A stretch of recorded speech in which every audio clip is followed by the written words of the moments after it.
नमस्कार, आप देख रहे हैं एशिया न्यूज इंडिया। मैं हूं कीर्ति सिंह। रामदेव बाबा, जिन्हें योग गुरु कहा जाता है, गजब का तमाशा है। एलोपैथी एक ऐसी स्टूपिड और दिवालिया साइंस है कि पहले क्लोरोक्विन फेल हुई, फिर रेमडेसिविर फेल हो गई, फिर एंटीबायोटिक्स इनके फेल हो गए, फिर स्टेरॉइड इनके फेल हो गए, प्लाज्मा थेरापी के ऊपर भी कल बैन लग गया, और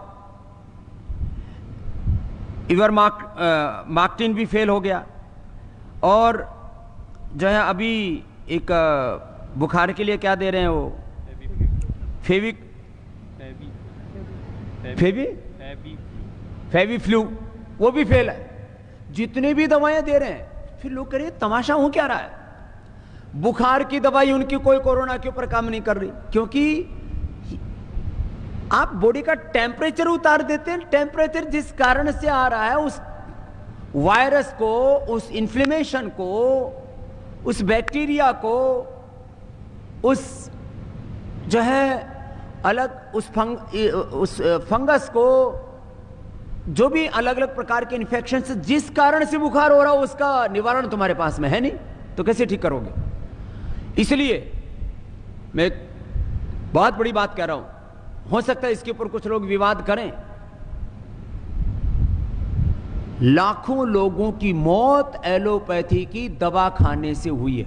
जितने लोगों की मौत हॉस्पिटल न जाने के कारण से हुई है, ऑक्सीजन न मिलने के कारण से हुई है, उससे ज्यादा लोगों की मौत ऑक्सीजन के बावजूद हुई है, दवा एलोपैथी की दवा मिलने के बावजूद हुई है, स्टीरॉइड की वजह से हुई है। ये कोई ताली बजाने की बात नहीं है, वैसी बात बता रहा हूं। ये पीड़ा की बात है कि लोग समझ ही नहीं रहे करें क्या। इसलिए अभी लाखों लोगों की मौत का कारण एलोपैथी है। आप कहेंगे फिर, मैं कहता हूं एलोपैथी साइंस पूरी खराब नहीं है। मॉडर्न मेडिकल साइंस का हम स्वागत करते हैं, साइंस और टेक्नोलॉजी का विरोध नहीं है। उसमें जो प्रयोग किए जाने वाले जो अलग अलग जो मेडिसिन्स हैं, जो उसकी अलग अलग थ्योरीज हैं, जो उसके अलग अलग जो फाइंडिंग्स हैं, जो अलग अलग उनकी झूठी रिसर्च हैं, उनका विरोध है। जितने लोगों की मौत ऑक्सीजन न मिलने से, दवा न मिलने से, हॉस्पिटल न जाने से हुई, उससे ज्यादा लोगों की मौत वहां हो रही है, और वहीं अब नए उपद्रव हो रहे हैं। अभियान चलाया ट्विटर स्ट्रोम, जिसका हैशटैग था अरेस्टेड क्वैक रामदेव बाबा। इसमें इन सभी की मांग है कि जल्द से जल्द रामदेव बाबा को अरेस्ट कर लिया जाए। इसी सिलसिले में आज हमने रिम्स के जूनियर डॉक्टर विकास से बात किया, तो आइए जानते हैं क्या है उनका कहना। Thanks for inviting me. Myself Dr. Vikas Kumar, department of neurosurgery RIMS.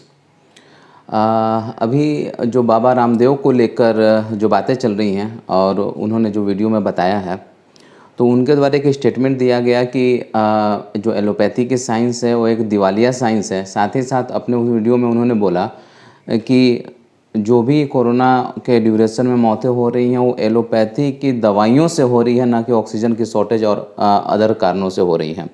उनका यह बयान काफ़ी ही निंदनीय है, क्योंकि ट्रीटमेंट की बहुत सारी पद्धतियाँ हैं। एलोपैथी पद्धतियाँ हो गई, होम्योपैथी पद्धतियाँ हो गई, सबकी अपनी अपनी गरिमा है, सबकी अपनी अपनी फ़ायदे हैं और अपने अपने नुकसान हैं।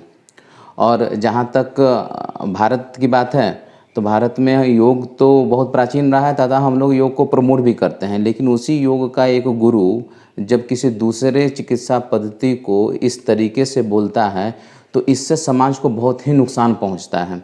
जैसे उनके बहुत सारे फॉलोअर हैं और उन्होंने अगर एक बात बोल दिया कि एलोपैथी मेडिसिन से इतनी सारे मौतें हो रही हैं, तो न जाने कितने लोग घर में बैठे बैठे एलोपैथी की दवा नहीं खाएंगे क्योंकि बाबा रामदेव ने कहा है, तो तब उनकी मौतों का जिम्मेवार कौन होगा?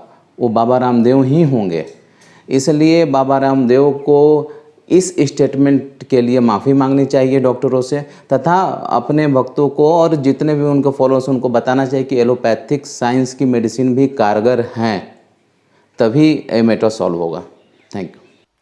तो सुना आपने, ये थे अभी हमारे साथ डॉक्टर विकास, जिन्होंने इसकी पूरी जानकारी दी और बताया कि किस तरह से ये अभियान चलाया जा रहा है।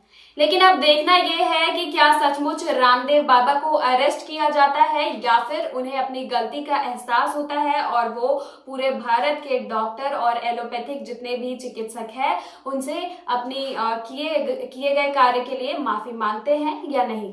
बाकी की तमाम जानकारियों के लिए जुड़े रहे एशिया न्यूज इंडिया के साथ रांची।